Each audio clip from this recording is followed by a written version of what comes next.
गलौज थप्पड़ वाली पॉलिटिक्स उस मुंबई में कैसे चलेगी जहां मराठी 10% बचे हैं। महाराष्ट्र की बात करें तो 40% मराठी हैं और कई बड़े मराठी नेता हर दलों से हैं। मारपीट गाली गलौज की राजनीति खुद मराठी जनमानस पसंद नहीं करता।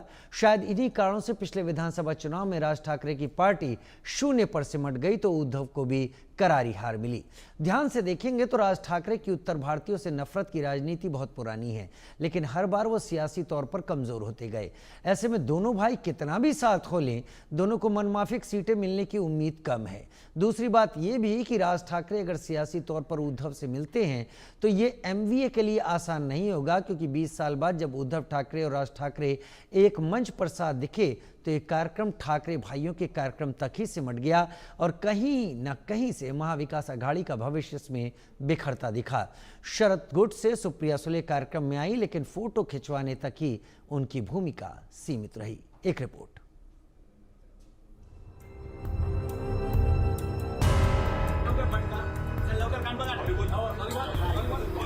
मराठी वोटों की लड़ाई, उत्तर भारतीयों की पिटाई, अपनी अपनी मजबूरी, उद्धव राज ने खत्म की दूरी। कितनी भी करो मारपीट, नहीं मिलेगी मनमाफिक सीट। उद्धव और राज ठाकरे सोचते हैं कि मराठी प्रेम बीएमसी और आगामी अन्य चुनाव में उन्हें फायदा दिला सकता है, लेकिन इतिहास बताता है कि राज ठाकरे की पार्टी ने जब जब भी उत्तर भारतीयों के खिलाफ नफरत के बीज बोए, उनकी पार्टी को मन मुताबिक फायदा नहीं मिला, बल्कि लगातार नुकसान ही होता गया। आज हालात ये हैं कि पार्टी की विधानसभा में एक भी सीटें नहीं है। अब उद्धव ठाकरे और राज ठाकरे कितना भी भाई भाई खेलें, लेकिन महाराष्ट्र में इनकी गुंडाई नहीं चलने वाली है, क्योंकि खुद मराठी समाज पिटाई की इन गैर वाजिब और आपत्तिजनक तस्वीरों को पसंद नहीं करता है। वो जानते हैं कि सियासी रोटी सेकने के लिए, वोट के इस्तेमाल के लिए दोनों भाई हिंदी विरोध का रास्ता अख्तियार किए हुए हैं। जरा इन तस्वीरों को देखिए। मुंबई के मीरा रोड में एमएनएस कार्यकर्ताओं की गुंडागर्दी की यह तस्वीर चिंता पैदा करती है। मुंबई की सड़कों पर एक दुकानदार को सिर्फ इसलिए घेर लिया गया क्योंकि वो हिंदी बोल रहा था। उसके साथ मारपीट हुई, कैमरे में सब कैद हुआ और वीडियो के नीचे एक कमेंट ने पूरी बहस को चीर कर रख दिया। किसी ने लिखा, इनके पास कोई काम भी है। ये सवाल सिर्फ एक वायरल कमेंट नहीं, एक समाज की बेबसी है, क्योंकि महाराष्ट्र का युवा नौकरी चाहता है, शिक्षा चाहता है, भविष्य चाहता है। उसे यह नहीं चाहिए कि उसे किसी का मुंह देखकर तय करना पड़े कि उससे कौन सी भाषा में बात की जाए।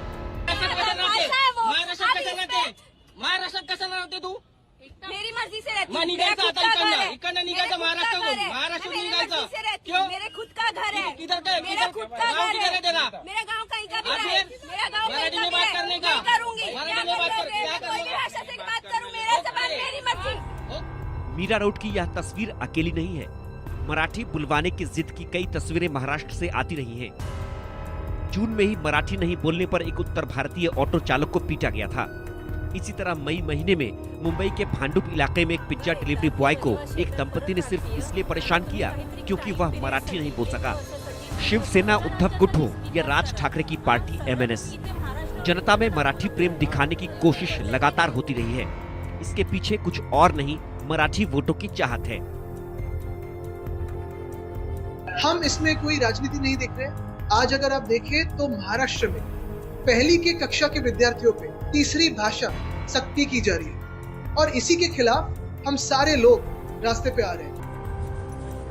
दरअसल महाराष्ट्र सरकार ने फैसला लिया था कि कक्षा 1 से 5 तक हिंदी तीसरी भाषा के रूप में पढ़ाई जाएगी, लेकिन विरोध के बाद सरकार ने यह फैसला वापस ले लिया। इस जीत का जश्न मनाने के लिए शनिवार को उद्धव ठाकरे और राज ठाकरे सालों बाद एक मंच पर आए। इसके बाद शिवसेना उद्धव गुट के नेताओं को दोनों भाइयों के मिलन का उद्गार बताने के लिए मराठी के बदले हिंदी का सहारा लेना पड़ा।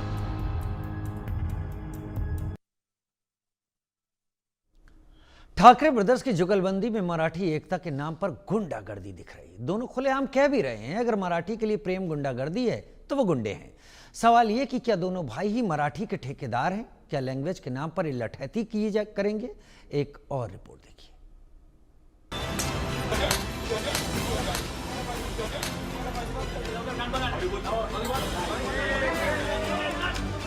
20 साल बाद आए साथ दोनों भाई हिंदी के खिलाफ। सियासत की खातिर गुंडागर्दी, उद्धव ठाकरे ने तो हद कर दी। लैंग्वेज के नाम पर लठैती, मराठी के नाम पर बपौती, मराठी ने भाई भाई को मिलाया, गैर मराठियों पर क्यों भौं चढ़ाया। ठाकरे ब्रदर्स की जुगलबंदी, मराठी एकता के नाम पर गुंडागर्दी। रोक सको तो रोक लो, हम तो गुंडे हैं। दो भाइयों के बीच 20 साल बाद सुलह हुई, अच्छा लगा। दोनों भाई 20 साल बाद एक मंच पर साथ आए, अच्छी बात है। लेकिन इस अच्छे मौके पर गंदी बात क्यों? मराठी एकता के नाम पर गुंडागर्दी की धमकी क्यों? मराठी ना बोलने पर, गैर मराठियों पर, उत्तर भारतीयों पर, बिहारियों पर, यूपी वाले भैया पर गुंडागर्दी की धौंस क्यों? हिंदी मराठी भाषा विवाद पर लठैती क्यों? क्या सियासी साख बनाए रखने के लिए अब ठाकरे ब्रदर्स खुलेआम गुंडाई करेंगे? क्या मराठी मराठी करते हुए महाराष्ट्र की जनता उन्हें सिर आंखों पर बिठा लेगी? अगर ऐसा होता तो महाराष्ट्र की जनता ने कब का राज ठाकरे को महाराष्ट्र का मुख्यमंत्री बना दिया होता, क्योंकि राज ठाकरे महाराष्ट्र नवनिर्माण सेना के गठन के बाद से ही मराठी और गैर मराठी की राजनीति करते आए हैं। खुद को महाराष्ट्र की राजनीति में बनाए रखने के लिए एमएनएस के गुंडे उत्तर भारतीयों से खुलेआम मारपीट करते आए हैं।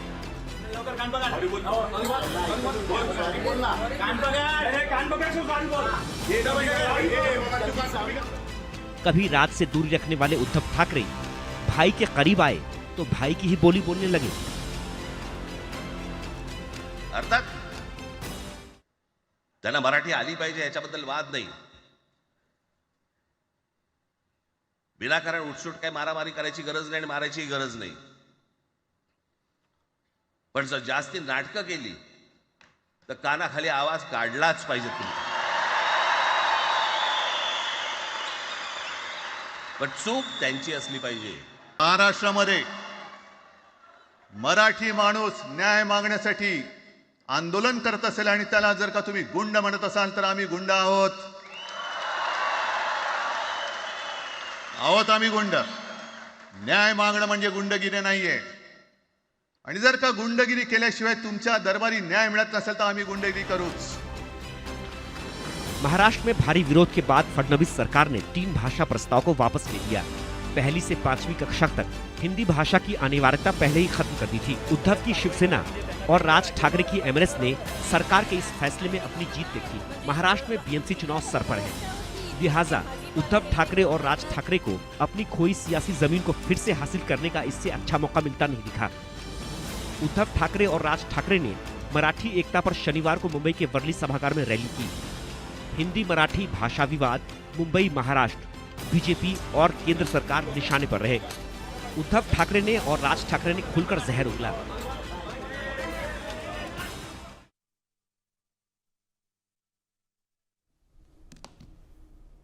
और अब आगे बढ़ते हैं बड़े सवाल की तरफ कि आखिर किस मजबूरी में उद्धव और राज ठाकरे साथ आए। ये मराठी का प्रेम है या सियासत की मजबूरी? और ये अगर सियासत की मजबूरी है तो ये मजबूरी कितनी मुश्किलों से भरी है? महाराष्ट्र की राजनीति में ये मजबूरी क्या असर लाएगी? एक रिपोर्ट देखिए।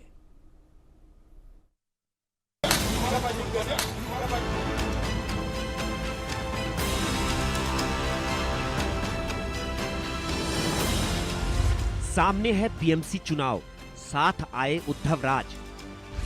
20 साल बाद एक साथ, क्या चाहता है महाराष्ट्र? क्या है दोनों की मजबूरी? क्या मराठी ने कम की दूरी? महाराष्ट्र में हिंदी को लेकर जारी विवाद के बीच उद्धव ठाकरे और राज ठाकरे ने मराठी एकता पर शनिवार को मुंबई के वर्ली डोम में रैली की। इस मौके पर दोनों की तरफ से आगे साथ मिलकर राजनीति करने के संकेत दिए गए। उद्धव और राज 20 साल बाद एक मंच पर नजर आए हैं।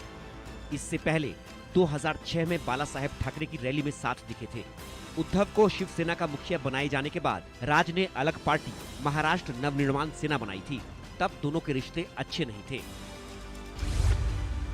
राज ठाकरे ने कहा कि मैंने अपने इंटरव्यू में कहा था कि झगड़े से बड़ा महाराष्ट्र है। 20 साल बाद हम एक मंच पर आए हैं, आपको दिख रहे हैं। हमारे लिए सिर्फ महाराष्ट्र और मराठी एजेंडा है, कोई राजनीतिक एजेंडा नहीं है। साथ ही राज ठाकरे ने देवेंद्र फडणवीस पर व्यंग के लहजे में कहा कि जो बाला साहेब ठाकरे नहीं कर पाए, जो और कोई नहीं कर पाया, वो देवेंद्र फडणवीस ने कर दिखाया, हमें एक कर दिया। उद्धव ठाकरे ने कहा कि हमारे बीच की दूरियां जो मराठी ने दूर की, सभी को अच्छी लग रही हैं। मेरी नजर में हमारा एक साथ आना और यह मंच साझा करना हमारे भाषण से कहीं ज्यादा अहम है। उद्धव ने यह भी कहा कि हमें शपथ लेनी होगी कि हमेशा साथ रहेंगे। उद्धव ने कहा कि हम दोनों ने इसका अनुभव किया है कि किस प्रकार हमारा इस्तेमाल करके फेंक दिया जाता है। आज हम दोनों साथ हैं, आज हम एक हुए हैं, लेकिन दोबारा ये झगड़ा लगाने की कोशिश करेंगे, ये उनकी आदत है। उन्होंने कहा, जिस महाराष्ट्र में हम रहते हैं, जहां हमारा जन्म हुआ, इसे तोड़ने की कोशिश करेंगे तो ऐसा हम नहीं करने देंगे। एनसीपी एससीपी नेता जितेंद्र आव्हाड और शिवसेना यूबीटी नेता प्रियंका चतुर्वेदी ने दोनों के मिलन पर क्या कहा, सुनिए। तो अब उनको पूछना पड़ेगा केम छो मजामा छो ने। साहब बार बार बोल ही रहे थे उद्धव साहब, तो उम्मीद है कि दोनों भाई समझेंगे कि अभी समय की मांग ये है कि दोनों एक साथ आएं, दोनों महाराष्ट्र का हित साथ में रखें और मुंबई कर के दिलों में जो था आज आपको इस हॉल में गूंजता हुआ दिखा रहा है। महाराष्ट्र में 20 साल बाद उद्धव ठाकरे और राज ठाकरे की मिलन के संकेत क्या हैं? शिंदे, कांग्रेस, बीजेपी के लिए इसके मायने क्या हैं? इसे समझिए। दरअसल महाराष्ट्र में महाविकास आघाड़ी का भविष्य अब ठाकरे भाइयों के संबंधों पर निर्भर है। आगामी बीएमसी चुनावों में दोनों भाइयों के एक मंच पर आने से बड़ा फर्क पड़ सकता है। दोनों ही भाइयों के सितारे विधानसभा चुनाव में गर्दिश में चले गए। आगामी चुनाव में यह बहुर सकते हैं। जब दोनों भाइयों की किस्मत बहुरेगी तो जाहिर तौर पर बीजेपी, शिवसेना, शिंदे को नुकसान हो सकता है। Bureau report, India news. दक्षिण मुंबई के नागपाड़ा, अग्रीपाड़ा, भिंडी बाजार, मोहम्मद अली रोड, अब्दुल रहमान स्ट्रीट मुस्लिम बाहुल्य इलाके हैं। महाराष्ट्र सरकार में मंत्री नीतीश राणे ने इन्हीं इलाकों का नाम लेते हुए बड़ा तंज भी कसा था और इन इलाकों का जिक्र किया और इन इलाकों में मराठी को लेकर कहा कि यहाँ के लोगों से बुलवा के दिखाइए। रिपोर्ट देखिए। मीरा रोड में हिंदी के नाम पर जिस शख्स को निशाना बनाया गया, उस निशाना बनाए जाने के बाद बीजेपी लीडर नीतीश राणे ने भिंडी बाजार, मोहम्मद अली रोड, अग्रीपाड़ा, नागपाड़ा, अब्दुल रहमान स्ट्रीट, इन सब जगह का जिक्र किया है और इस जिक्र करते करते उन्होंने दाढ़ी और टोपी का सहारा लिया है। दाढ़ी और टोपी का मतलब है सीधे सीधे ये बात यहाँ के रहने वाले लोगों के लिए की है। चूँकि ये सारे इलाके मुस्लिम बाहुल्य क्षेत्र हैं, तो इसलिए उन्होंने मुसलमानों की तरफ जो है इशारा किया है और कहा है कि यहाँ के लोगों से मराठी बुलवाया जाए, ऐसा उन्होंने कहा है। तो यहाँ के लोग जो है नहीं बोलेंगे। तो मैंने जो है इन्हीं जगह के इन जगहों पर जो लोग रहते हैं उन सारे लोगों को जो है इसीलिए बुलाया है और उनसे इस बारे में बातचीत करेंगे। हमारे साथ जो है ताज कुरैशी हैं, ये नागपाड़ा के रहने वाले हैं। मुशीर अंसारी हैं, ये मदनपुरा के रहने वाले हैं। और आसिफ कुरैशी हमारे साथ मौजूद हैं, ये भाईगल्ला के रहने वाले हैं। और इस तरह से हैदर राइन हमारे साथ मौजूद है, ये नागपाड़ा के रहने वाले हैं। तो ये सारे इलाके जो है मुस्लिम बाहुल्य क्षेत्र हैं। लेकिन आपको बता दूं कि इससे ज़्यादा क्या अहमियत रखती है बात कि यहाँ पे जो है उत्तर भारतीय ज़्यादा हैं। मतलब हिंदू मुस्लिम आप साइड में रख लीजिए, यहाँ पे जो रहने वाले लोग हैं उनमें से ज़्यादा अक्सरियत, जो ज़्यादा तादाद है, वो उत्तर भारत के लोगों की है। मुशीर अंसारी से बात करेंगे। दाढ़ी टोपी, दाढ़ी तो है आपकी, टोपी और दाढ़ी और टोपी को लेके जो सवाल किया गया है, किस नज़रिए से देखते हैं आप? देखिए, ऐसा है कि इस बात को मैं सियासी तनाजुर में देखना चाहता हूँ जी। मुंबई म्यूनिसिपल कॉरपोरेशन के इलेक्शंस आने वाले हैं और दोनों भाइयों का जो इत्तेहाद जो है वो भी उसी नज़रिए से है। और उसमें जो है हिंदी भाषा का जो बीजेपी ने रियासत महाराष्ट्र ने किया, उसकी मुखालफत का भी मामला आया। तो खैर एक अलग वो विवाद है जिस पर जो है वो मामला महाराष्ट्र में किया गया। लेकिन मेरा ये बोलना है कि सबसे पहले मैं राज ठाकरे साहब से गुजारिश करना चाहता हूँ कि जो आप इस बात को कह रहे हैं कि जो है, अभी मैं खुद यूपी से बिलोंग करता हूँ, तो मैं उतनी अच्छी मराठी नहीं बोल सकता। हाँ। अच्छा, मेरे जब स्कूलिंग थी तो मराठी थी भी नहीं। जी। लेकिन मैं चूँकि ऑफिस में काम किया, हमने सीखी भी, ऐसा नहीं। लेकिन बहुत सारे लोग नहीं जानते मराठी।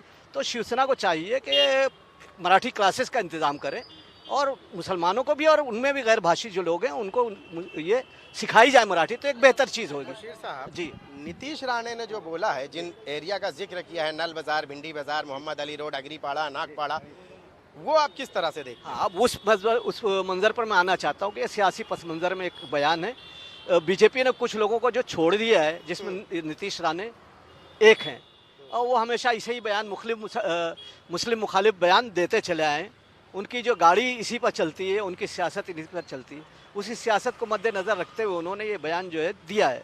और ये उनका बयान गैर वाजिबी है, इस तरह का बयान देना नहीं चाहिए। मैं उसकी एक मिसाल इसलिए देना चाहता हूँ कि आज ही आप शायद पेपर में पढ़ा होगा, कल शुभन गिल जो हिंदुस्तानी कप्तान है, उन्होंने सिराज को जो है, सिराज जो है बॉलर हैं, उनको बॉल देते हुए कहा कि सिराज भाई बिस्मिल्लाह करके बॉल डालो।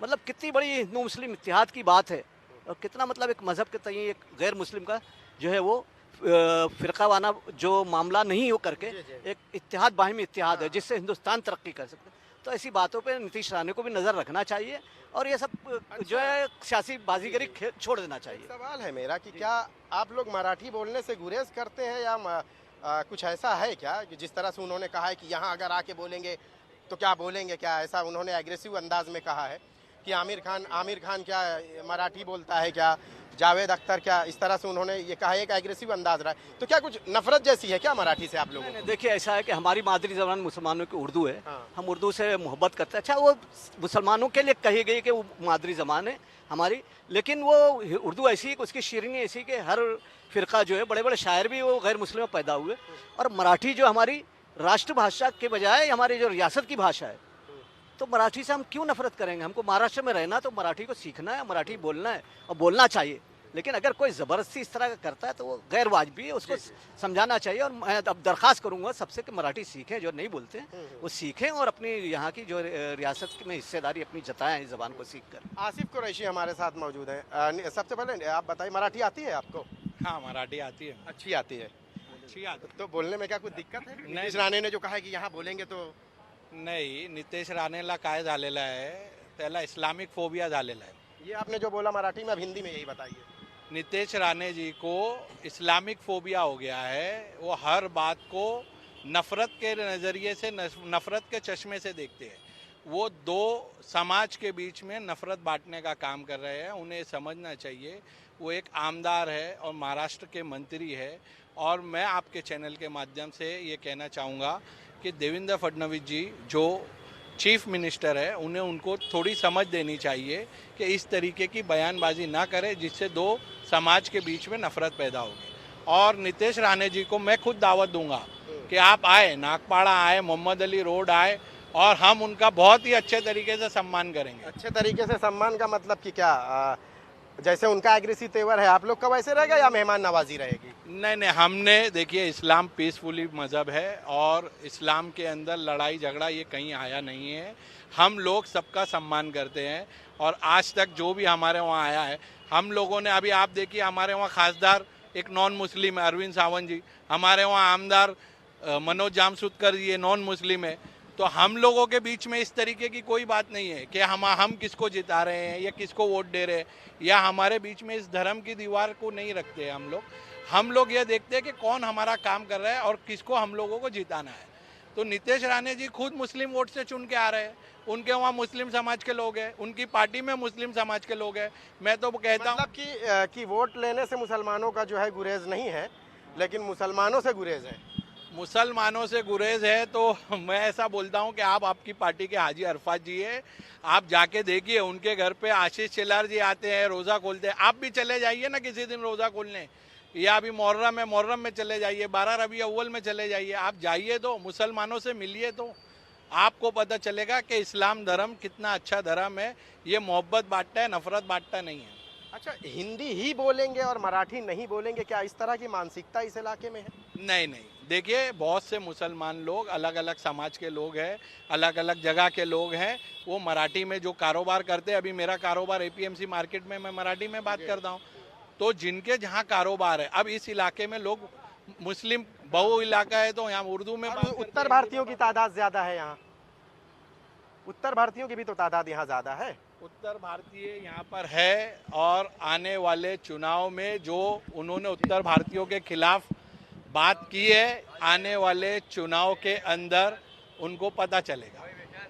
हमारे साथ आ रहे हैं हम, ताज कुरैशी हमारे साथ मौजूद है। काफ़ी करीबी रहे आप नितीश राणे के, कुछ फ़ोटो है आपके पास, दिखा रहे थे।